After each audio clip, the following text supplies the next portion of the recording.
Hello అండి, అందరూ ఎలా ఉన్నారు? ఈరోజు మేము మా ఇంట్లో సొరకాయ పచ్చడి చేసుకున్నాం. ఇందులో కొంచెం నెయ్యి వేసుకొని తింటే చాలా బాగుంటుంది కదా. ఒకసారి దాని రెసిపీ చూసేద్దాం రండి.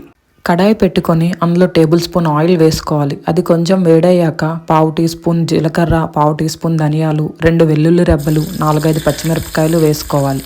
అందులోనే 3 టేబుల్ స్పూన్స్ పల్లీలు వేసుకొని బాగా వేయించాలి. పల్లీలు లైట్ బ్రౌన్ వచ్చేంత వరకు వేయించి తర్వాత మిక్సీ జార్లోకి షిఫ్ట్ వాటిని కోర్స్ పౌడర్గా గ్రైండ్ చేసుకోవాలి. మళ్ళీ అదే ప్యాన్లో కొంచెం ఆయిల్ వేసుకొని అందులో హాఫ్ సొరకాయ మరియు పెద్దది అయితే ఒక టమాటో వేసుకొని 2 బాగా ఉడికించాలి. అందులోనే కొంచెం చింతపండు కూడా వేసుకుంటే బాగుంటుంది. వాటన్నింటినీ మూత పెట్టి బాగా మగ్గనివ్వాలి. మధ్య మధ్యలో మూత తీస్తూ నెమ్మదిగా కదుపుతూ ఉండాలి. ముక్క బాగా మెత్తపడేంత వరకు అలా దాన్ని మూత పెట్టి మళ్ళీ ఉడికిస్తూ ఉండాలి. ముక్క సాఫ్ట్ అయ్యాక గ్యాస్ ఆఫ్ చేసి దాన్ని చల్లారనివ్వాలి.